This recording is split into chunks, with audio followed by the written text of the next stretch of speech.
Pour soutenir ma chaîne et mes créations, n'hésitez pas à jeter un œil à ma boutique Etsy ou bien à me faire un don sur Utip ou sur Tipeee. Tous les liens se trouvent dans la barre d'infos. Enfin, n'hésitez pas à me rejoindre sur Captain Watch, le réseau social 100% ciné pour suivre toute l'actu. Merci, bon visionnage. Salut tout le monde, j'espère que vous allez bien. Tout d'abord, je dois vous dire que pour toute une série de vidéos, j'ai décidé de ne pas me maquiller. En effet, je pense que vous l'avez remarqué sur ma chaîne, je suis très fan de maquillage. Mais j'estime que sur YouTube, on ne voit pas assez de femmes qui sont aussi au naturel et je pense que c'est bien que je fasse un petit peu des deux de temps en temps. Et donc voilà tout simplement ma tronche sans maquillage. Bref, ce n'est pas le sujet de la vidéo. En ces temps étranges et de morosité ambiante, j'avais envie de vous proposer une petite sélection de films qui réchauffent le cœur et qui font du bien. Et non, promis, il n'y aura pas la momie ni le retour de la momie dans cette sélection. Je trouve en effet la mode de présenter des tops de films qui parlent de contagion et de virus hyper cynique et assez déprimante, je dois bien l'avouer. Du coup, à la place, je vous ai fait une petite sélection de films feel good. J'ai essayé d'aller chercher du côté de films qui ne sont pas trop connus, donc ne vous attendez pas ici à un top 10 des meilleurs films feel good, mais surtout avant tout des films que je pense vous faire découvrir. Et comme ce sont des films qui sont parfois difficiles à trouver, pas de panique, je vous ai mis en barre d'infos des liens pour aller directement sur les plateformes de streaming ou de VOD, où vous pourrez le regarder en toute légalité. Et si jamais vous voulez passer par des moyens, disons, un petit peu plus détournés, je vous mets aussi un lien vers la fiche Captain Watch de chaque film, où vous avez aussi accès à ces films via des sites, disons,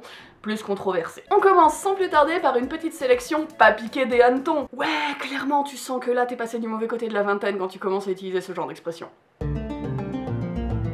Film réalisé par Park Chan-wook, c'est mon réalisateur préféré au cas où tu le savais pas. Je suis un cyborg conte l'histoire de Young-gun, une femme internée dans un hôpital psychiatrique parce qu'elle est persuadée d'être un cyborg. Elle refuse de s'alimenter avec de la nourriture normale, persuadée que son mode d'alimentation principal est de sucer des piles, et que ses amis et alliés sont les distributeurs automatiques. Elle se lie d'amitié à Il-sun qui lui pense que tout va bien. Il a en effet le pouvoir de voler les qualités des gens qui l'observent, et s'avère qu'il est le seul dans l'hôpital psychiatrique à la comprendre. En tombant fou amoureux d'elle, Il-sun va essayer de trouver une solution pour que Young-sun continue à s'alimenter. Je suis un cyborg, c'est un véritable ovni cinématographique, mais un ovni aussi dans la carrière de Park Chan-wook. En effet, c'est un réalisateur plutôt habitué aux thrillers sombres. C'est d'ailleurs la fameuse trilogie de la vengeance qui l'a rendu célèbre en Occident, ou même quand ce ne sont pas des thrillers, à des films qui sont, de manière générale, assez sanglants et assez durs.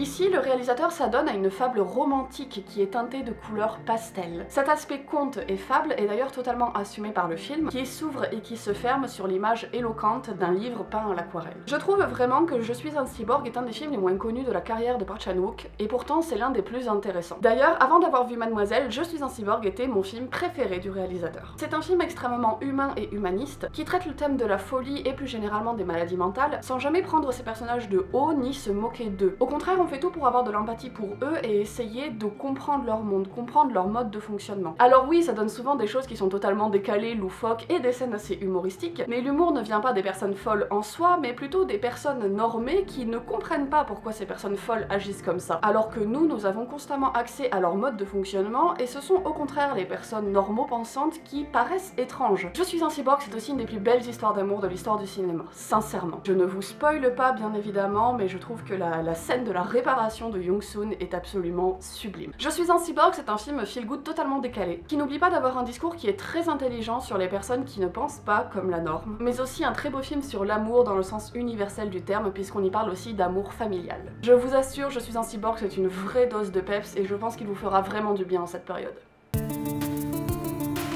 J'ai l'impression que je passe ma vie sur cette chaîne à parler de Shaun le Mouton, vraiment. Sérieusement, les deux opus qui sont sortis au cinéma en 2015, il me semble, et 2019 ont terminé dans le top de mes films de fin d'année. Et j'ai l'impression que dès que je dois citer un exemple de film d'animation qui est original, pertinent et politique, je cite les films Shaun le Mouton tellement ils sont réussis dans ces domaines. Shaun le Mouton, à la base, c'est une série créée par le studio Aardman. Vous savez, les créateurs qui sont surtout connus pour Voilà, c'est gros mythe.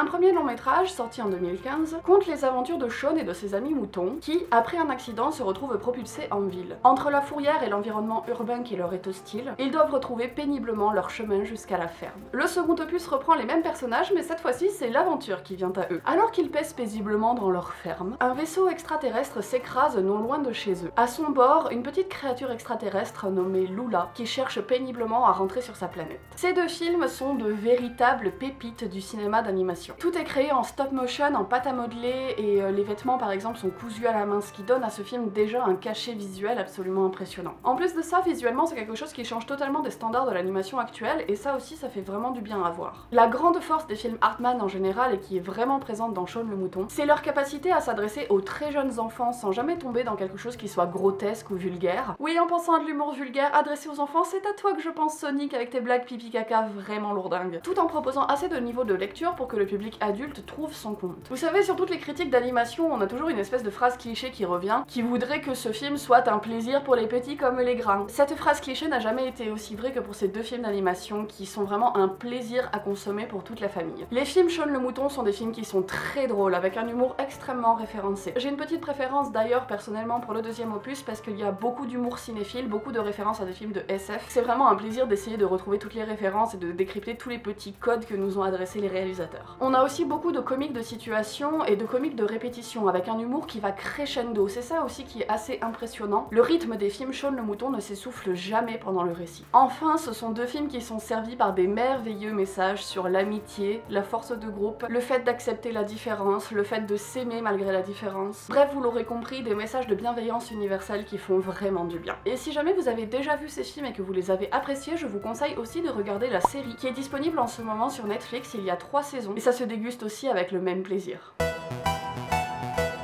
Dans ce film, on retrouve encore une belle histoire d'amitié, de personnes qui luttent pour leurs rêves et de gens qui arrivent à s'aimer malgré leurs différences. Un combo parfait pour un film feel-good réussi. Déjà, dans ce film, il y a Ellen Page. Je ne devrais pas avoir besoin de rajouter quelque chose pour vous convaincre d'aller voir ce film. Mais puisque développement, il faut apporter. Ellen, dans ce film, s'emmerde profondément dans une petite ville perdue au fin fond du Texas, dont la vie est rythmée uniquement par les concours de beauté imposés par sa mère qui se rêve d'être une grande Miss nationale. Mais un jour, Bliss découvre avec sa meilleure amie le roller derby. Galvanisé par ce sport qui va à l'encontre de tous les idéaux de beauté et de grâce imposés par sa mère, Bliss se lance corps et âme dans ce sport, mais sans en parler préalablement à ses parents. Bliss est un film qui respire les stéréotypes du teen movie parfait. On retrouve le personnage de l'ado rebelle, l'ambiance des lycées typiquement américains avec ce que ça comporte de ragots et d'amourettes, les parents un peu stéréotypés qui sont peu compréhensifs, les rêves de grandeur et d'espoir de s'extirper d'un destin un peu morose, et bien évidemment une très mignonne histoire d'amour adolescente en bonne et due forme. Mais la force de Bliss, c'est aussi d'amener des éléments qui sont très originaux au milieu de ce décor qui, somme toute, est relativement déjà vu. Déjà, prendre le principe du roller derby et d'en faire l'objectif du personnage principal, c'est aller un petit peu à l'encontre des codes de la féminité stéréotypée, puisqu'on présente le roller derby comme étant un sport qui est quand même très violent, il y a du sang, il y a de la casse, il y a des muscles qui sont froissés. Mais pour moi, la plus grande force de Bliss, c'est que contrairement à beaucoup de teen movies, où on essaye un petit peu de monter les personnages les uns contre les autres et de faire de cette rivalité le centre de l'histoire, ici on a au contraire une très belle histoire de sororité, à travers des portraits de personnages féminins qui sont tous issus de milieux très différents et qui sont unis par une seule et même passion, l'amour du roller derby. On a aussi vraiment plaisir à suivre le personnage de Bliss qui est vraiment une ado avec un caractère de merde, un personnage assez rebelle, mais qui est vraiment un personnage très attachant. Et le film est servi par une ambiance, que ce soit visuelle ou musicale, qui est très rock'n'roll, hyper décalé, un côté très punk. En voyant ce film, je vais pas vous cacher que j'ai eu le sentiment de vivre à travers eux une espèce d'adolescence stéréotypée et rêvée. C'est le genre d'aventure que j'aurais aimé vivre et je suis contente que ce film me l'ait fait vivre à travers lui. Ce film est sorti en 2017 et je trouve un petit peu dommage qu'il soit passé si inaperçu. Parce que c'est vraiment, je trouve, un film très sympathique qui envoie une bonne dose de peps et qui a vraiment cet aspect coup de fouet qu'on attend d'un film feel good. Aja est un jeune arnaqueur professionnel issu de Mumbai. À la mort de sa mère, il décide d'entamer un extraordinaire voyage pour essayer de retrouver son père qu'il n'a jamais connu. Le seul indice qu'il a est qu'il vient de Paris. Aja est aussi totalement fasciné par Ikea et c'est d'ailleurs dans un de ses magasins qu'il va rencontrer l'amour à Paris. Mais hélas, immigré en France sans papier, la douane le guette et va malgré lui le trimballer dans une aventure aux 4 coins de l'Europe. Il va ainsi se faire des amis migrants somaliens en Angleterre, rencontrer la célébrité sur une piste de danse à Rome, ou encore s'évader à bord d'une montgolfière au-dessus de la Méditerranée. Mais un seul but guide son voyage, retourner à Paris pour retrouver celle dont il est tombé amoureux. Aventure, romance, humour. C'est le trio gagnant pour faire un film feel good qui soit réussi. récit. Mais ce qui fait aussi l'intelligence de l'extraordinaire voyage du fakir, c'est que sous ces dehors de contes, de fables, avec cet aspect voyage qui est quand même somme toute assez classique, il y a aussi un récit qui est très politique, qui parle de la situation des migrants en Europe. Et puis dans ce film, il y a un caméo de Gérard Jugnot. Voir sa bouille, ça m'a fait extrêmement plaisir. Je trouve que ce mec manque grandement au cinéma français, ça fait quand même longtemps qu'on l'a pas vu dans un grand rôle. C'est personnellement un de mes acteurs préférés et je vous avoue que le revoir dans ce film, même dans un rôle aussi court, ça m'a fait très plaisir. Some people read the future in tea leaves. I read the future in traffic. L'extraordinaire voyage du fakir est un film très onirique, qui donne envie de croire en ses rêves, mais surtout qui donne une force d'évasion incroyable. En même temps que le personnage, on voyage aux quatre coins de l'Europe, avec des personnages tous plus barrés et plus attachants les uns que les autres. Le thème du voyage, le thème de l'onirisme, le fait de croire en ses rêves, ce sont des thèmes qui sont assez récurrents dans les films que j'ai choisis pour cette sélection. Mais je trouve que l'extraordinaire voyage du fakir est peut-être celui qui incarne le mieux tous ces thèmes-là. Il les pousse vraiment tous à leur paroxysme, et si je devais vous conseiller de voir un seul film sur cette sélection, ce serait celui-là parce que c'est l'incarnation même du film Feel Good. Un film qui fait voyager sans bouger de son canapé, pour moi c'est le film parfait à voir en cette période de confinement. J'ai le poster de ce film sur mon mur qui est par là et hélas vous ne le voyez pas parce que c'est hors champ. C'est le premier film islandais que j'ai vu de ma vie et mon dieu, quel film. Pour le coup ici on n'est pas du tout face à un film feel good avec des schémas qui sont conventionnels. Il n'y a pas d'aventure ni de voyage, il n'y a pas d'histoire d'amour traditionnelle, il y a un très léger aspect fable ou conte mais c'est quand même beaucoup plus léger que dans les autres films de la sélection. Et pourtant on ressort du visionnage de Womanatoire avec une pêche d'enfer et une envie vraiment de croquer le monde. Womanatoire, comme son titre le dit si bien, c'est l'histoire d'une femme qui part en guerre. Elle part en guerre dans son propre pays, l'Islande, contre les industries chinoises qui souhaitent exploiter l'aluminium islandais. Les structures de minage déforment en effet le magnifique paysage islandais, mais le tuent aussi à petit feu à cause de la pollution. Womanatoire, c'est un film qui est aussi poétique que politique. Dans les grandes terres islandaises qui sont déjà des paysages qui sont magnifiques et sauvages, je ressemble un peu à Marine Le Pen, non, quand je fais ça? Ils sont là, ils sont dans les campagnes, dans les villes. Ces paysages magnifiques qui sont déjà un régal pour les yeux, on va suivre le combat solitaire et acharné de cette révoltée très entêtée. Mais rassurez-vous, Womanatoire, ce n'est pas qu'un simple pamphlet politique, car il est porté par des personnages qui sont très drôles, qui ont un humour mordant, noir, grinçant. Il faut adhérer à l'humour, hein, c'est très Aki Kaurismäki dans l'idée, mais si jamais vous aimez l'humour noir, ruez-vous dessus. Enfin, quand je vous disais que ce film ne parlait pas d'amour, c'est pas totalement vrai. On y suit en effet une très belle histoire d'amour, mais non pas une histoire d'amour d'un couple, l'histoire d'amour d'une mère à son enfant. Puisqu'en plus du combat politique mené par le personnage principal, on suit aussi son combat personnel pour devenir mère à travers une procédure d'adoption. Il y a aussi une très belle histoire d'amour soror entre les deux sœurs, puisque le personnage principal a une sœur jumelle. Cette dose d'amour empêche le film d'être nihiliste ou d'être misanthrope, et vient donner beaucoup d'espoir et une touche de légèreté au film. Je ne vous spoil évidemment pas comment Womanatoire termine, mais je vous assure qu'à la fin on n'a qu'une envie, la rejoindre dans son combat.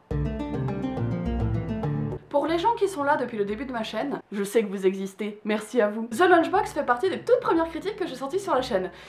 Et je ne vous encourage pas à aller voir ça. Vraiment, ne le faites pas, c'est cringe. The Lunchbox, c'est le récit des destins croisés d'Hila et de Sajan. Hila est une femme au foyer mariée qui s'ennuie profondément dans son mariage, car son mari la délaisse beaucoup. Suivant les conseils de sa tante, qui habite dans l'appartement en dessous d'elle, elle décide, chaque jour, dans la lunchbox que son mari emporte au travail, de préparer des plats qui soient différents, inventifs, afin qu'il lui fasse des compliments et qu'il s'intéresse de nouveau à elle. Mais elle ignore que la lunchbox qu'elle lui prépare chaque jour est envoyée par erreur à une autre personne, Sajan. Un jour, il décide de remercier sa bienfaitrice, en glissant dans la lunchbox une lettre de remerciement. Une complicité épistolaire va alors se lier entre nos deux personnages. Quand on dit que la nourriture est un réconfort, ça aura jamais été aussi vrai que dans ce film. À travers les bons petits plats d'Hila, c'est le réveil de deux âmes laissées pour compte auxquelles on assiste. Deux vies ternes et sans saveur. Ils vont apprendre à mettre du piment dans leur existence grâce à la confiance qu'ils s'inspirent l'un l'autre. Sachez aussi que Ritesh Batra, le réalisateur du film, a sorti un autre film cette année qui s'appelle Le Photographe. Je n'ai hélas pas eu l'occasion de le voir en salle à sa sortie, mais je pense au vu des trailers qu'on est sur quelque chose d'assez feel good aussi. Il devrait sortir sous peu en VOD et je vous conseille aussi de vous renseigner là-dessus parce que ça peut promettre un très beau moment aussi.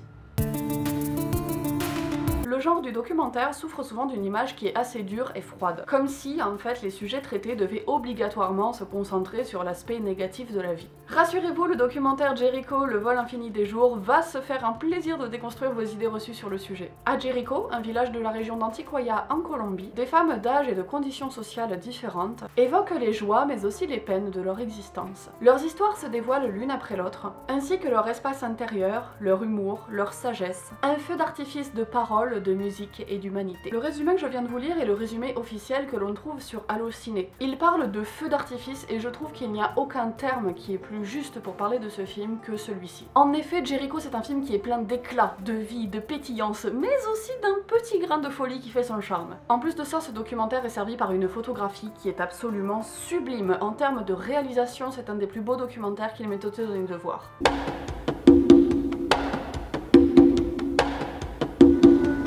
Il faut dire qu'ils ont eu de la chance de tourner ça à Jericho, qui est une ville très colorée, les maisons ont toutes des couleurs assez originales, mais aussi de se pencher sur des portraits de femmes qui ont tout un sens de l'esthétique différent. Certaines vont adorer collectionner des objets particuliers qui vont être mis en avant dans le film, certaines vont adorer le maquillage, certaines vont adorer les bijoux, certaines vont avoir un certain sens de l'esthétique et de la décoration à travers des fleurs. C'est un film qui est chaleureux, chatoyant et pétillant visuellement, mais aussi dans le portrait de ces femmes qui nous sont présentées. C'est un film qui a vraiment l'art de transformer le quotidien en magie. Et surtout, étant donné que c'est un documentaire qui parle aussi de la réalité de ce quotidien qui peut être magique. À l'heure où on se retrouve tous enfermés dans la banalité de nos maisons, je pense qu'on a tous à apprendre de ce genre d'œuvre qui nous pousse à chercher la magie et la féerie dans la banalité, la routine et le quotidien des choses qui nous entourent.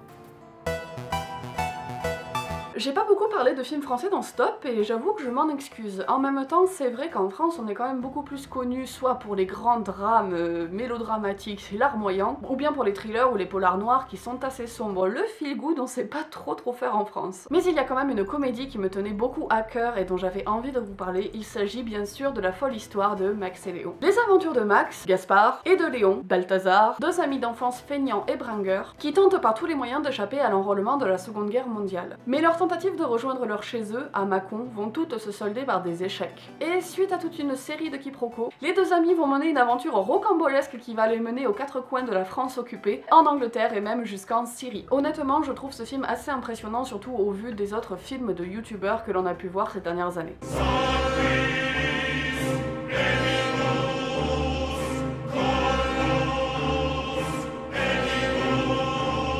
Quand j'ai lancé ce film, je dois avouer que je m'attendais à une suite plus ou moins continue de sketch, une espèce de vidéo YouTube d'1h30 en fait, sans plus de continuité que ça et sans plus de recherche. Et ben putain, qu'est-ce que je me suis plantée. La folle histoire de Max et Léon, pour moi, n'a pas à rougir à côté de films comme La Cité de la Peur ou encore Astérix et Obélix Mission Cléopâtre. Je tiens quand même à vous prévenir, si jamais quand même les blagues autour du nazisme et de la Seconde Guerre mondiale ne vous font pas rire, ce film repose quand même énormément sur ce comique là, donc voilà, faites attention, l'humour n'est pas 100% safe. Mais en plus de son humour, La folle histoire de Max et Léon, c'est aussi une superbe histoire d'amitié, à travers une comédie qui allie road trip et buddy movie. Les personnages de ce film sont tous totalement hors normes, on a une galerie qui est très réjouissante. On ressort vraiment de ce film avec un sentiment jouissif. Et puis mine de rien, c'est aussi un joli film qui est anti-guerre, pro-pacifisme, et qui fait des déserteurs des héros, c'est pas rien comme message je trouve. Patricia Dombrowski, alias Patty Cake, rêve de devenir une star du slam et surtout de fuir sa petite ville miteuse du New Jersey et son job pourri de serveuse. Elle doit cependant s'occuper de Nana, sa grand-mère adorée, et de Barb, sa mère, qui est une chanteuse ratée et assez instable. Un soir, au cours d'une battle improvisée sur un parking, Patty Cake révèle tout son talent de slameuse. Elle s'embarque alors dans une aventure musicale avec son meilleur ami Jerry et avec Bastard, un musicien asocial et mutique. Déjà, premier argument, et pas des moindres, on a dans ce film une représentation positive d'une meuf grosse qui tient le rôle principal. Oui! The Queen is in the building. Introducing Miss Patricia Dombrowski, aka Patty Cakes, aka White Trish, aka Gypsy Luciano, aka Marilyn Manson, aka Jane Doe, aka Killer P. Je pense que c'est le genre de choses, quand on est mince, on s'en rend pas forcément compte, mais mon dieu, quand on est gros, on a besoin d'avoir des figures positives qui ne soient pas constamment ramenées à leur poids ou au fait qu'ils bouffent. Patty Cake, c'est un joli récit d'initiation sous forme de road trip, qui piétine joyeusement tous les clichés auxquels on pourrait s'attendre. C'est un film qui parle beaucoup de la fracture intergénérationnelle, qui milite activement pour le rapprochement entre les générations, mais qui parle aussi beaucoup du fait de se battre pour ses rêves. Alors oui, dans le fond, ça fait très American Dream, où chaque personnage arrive par la force de ses bras à s'extraire de sa condition sociale, mais je trouve qu'une des grandes intelligences du film, c'est de ne jamais nier le poids des oppressions et le poids social qui pèse sur le destin de chaque personnage. Et même si le fond du message a un côté un peu naïf peut-être de quand on veut, on peut, faut dire que ça fait quand même du bien de suivre des personnages qui nous ressemblent dans ce qui est une vraie success story. Patty Cake, c'est un film très généreux, très humaniste. On sent que le réalisateur a un amour fou pour ses personnages et du coup il nous le transmet. C'est une success story qui est simple mais qui n'est jamais simpliste, qui est diablement efficace et ultra réjouissante. Ouais, alors là, les gens qui ont fait allemand au collège, vous allez être forcément désavantagés par rapport aux autres, vu que tous les germanistes ont s'est tapé ce film à chaque fin d'année au collège et au lycée. Big up les gars. C'est quand même à croire que dans les années 2000, il y avait 2 films allemands seulement qualitatifs qui sont sortis, Goodbye Lénine et Cours la cour. Dans Goodbye Lénine, on suit les histoires d'Alex, un jeune berlinois de l'Est, qui apprend la chute du mur de Berlin alors que sa mère est dans le coma suite à un infarctus. Non mais premier partez pas, hein, c'est vraiment un film feel good malgré son sujet, je vous jure. Au bout de 8 mois, sa mère ouvre les yeux, dans une ville qu'elle ne peut absolument pas reconnaître. Alex veut absolument lui éviter un choc brutal que son cœur ne pourrait pas supporter. Profitant de son alisement et à l'aide d'amis, il reconstruit autour d'elle son univers familier et s'efforce de faire revivre la RDA qu'elle a connue. Attention, de toute la sélection, quand même, Goodbye Lénine est peut-être le moins léger. Même s'il est vraiment très réjouissant et qu'on ressort de là avec le sourire, il y a quand même des passages qui sont vraiment émouvants et tristes. Ceci étant, ce qui m'impressionne dans Goodbye Lénine, c'est combien le film rivalise d'ingéniosité. Déjà, sur son principe même, c'est super intéressant de voir comment des anciens habitants de la RDA vont pouvoir recréer une image, disons, fantasmée et stéréotypée de ce qu'était la RDA. Ce n'est pas un film où on se situe en RDA, c'est un film vu à travers le prisme de ceux qui y étaient et en sont sortis, avec tout ce que ça comporte de nostalgie mais aussi de haine. Tous les personnages ont une relation très ambiguë à la RDA et c'est quelque chose dont témoignent énormément d'anciens Allemands de cette zone. Cette relation d'amour-haine qui est vraiment très bien montrée dans le film. Mais à travers ce théâtre constant, c'est aussi un film qui parle bien évidemment d'amour, et surtout de ce que l'on est prêt à faire par amour pour une personne. C'est aussi une très réjouissante histoire d'amitié, avec cette bande complètement loufoque d'amis faits de briques et de broc, qui s'improvisent metteurs en scène et doivent recréer la RDA. Vraiment, ce n'est pas pour rien si jamais ce film revient dans tous les tops dédiés au cinéma allemand. Et si jamais vous n'avez pas vu Goodbye Lénine, qui est quand même considéré comme un classique, c'est le moment ou jamais de vous y mettre. Et voilà, le top 10 des films que je tenais à vous présenter est terminé. Bon, avant de clore cette vidéo, je voudrais quand même faire quelques petites mentions honorables. Je pense que c'est des films que tout le monde a vus, mais quand même dans le doute, voilà quelques autres petites sélections si jamais ça ne vous suffit pas. Le film, bien évidemment, Princess Bride. Alors je suis très étonnée parce que j'ai l'impression que les 30 ans et plus connaissent beaucoup ce film, mais j'ai l'impression que dans ma génération, autour de 25 ans et moins, ce film est beaucoup moins connu. Alors si jamais vous n'avez pas vu ce film d'aventure à l'ancienne, je vous le conseille grandement. Et surtout sur le personnage de Montoya, sur lequel je crush depuis des années. Bon, ce sont des films qui ont quand même cartonné au box-office, mais je voulais quand même vous parler de Lego Movie 1 et 2, qui sont d'excellents films d'animation, super intelligents, qui sont super inventifs en termes d'animation, c'est magnifique. Et surtout, je trouve qu'en termes de message, au niveau du feel good, on y est à fond parce qu'on a un personnage qui est hyper positif, mais au point que c'en est exagéré. Et tous les messages du film, tout le propos, tout le but du pourquoi le film existe, c'est justement de dire que c'est pas la peine d'en faire des caisses et c'est pas la peine de vivre des grandes aventures pour être heureux dans sa vie et qu'en fait, des fois, se contenter des choses simples, c'est bien aussi. Vraiment, ce sont des films qui sont super intelligents. Si jamais vous êtes adulte et que vous avez peur que ce soit trop gamin, c'est pas le cas du tout. Et c'est aussi quelque chose que vous pouvez largement voir en famille, ça s'adresse aussi aux enfants. J'avais aussi envie de vous mentionner Les Nouveaux Sauvages. Les Nouveaux Sauvages, alors quand il était sorti, ça avait fait pas mal parler de lui, mais j'ai l'impression que depuis on l'a un peu oublié. C'est un film à sketch en fait. Par contre, tous les sketchs ne sont pas forcément feel good, c'est pour ça aussi que j'en ai pas forcément parlé dans la vidéo principale, mais je pense quand même que ça reste un film à voir parce qu'il a un côté extrêmement jouissif, extrêmement cathartique, très libérateur. Il y a beaucoup d'humour et surtout, étant donné qu'il y a 12 sketchs, vous trouverez forcément quelque chose qui va vous convenir dedans. Vraiment, je vous le conseille. De manière générale, je pourrais vous conseiller à peu près l'intégralité de la filmographie des Coen, mais celui que j'aimerais vraiment mettre en avant, c'est mon préféré, Burn After Reading. À chaque fois que je vois ce film, je suis pliée en deux, je rigole comme une baleine. Alors il faut bien évidemment aimer l'humour absurde, mais c'est un film qui part en couille, c'est n'importe quoi, il y a des liens, des quiproquos entre les personnages. En fait, à partir d'un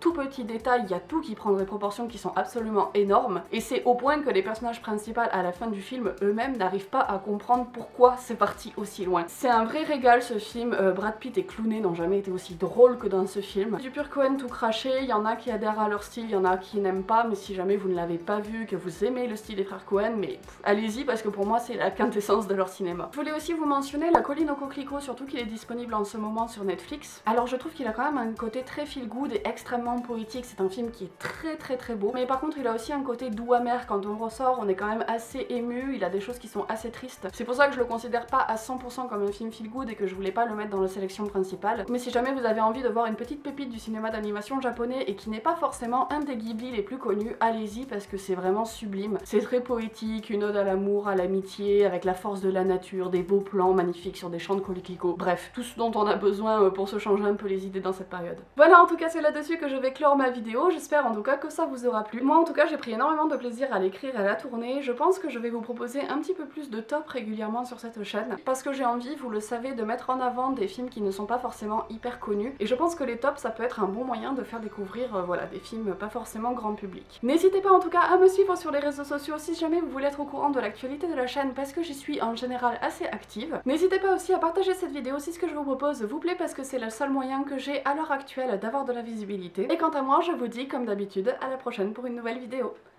Salut!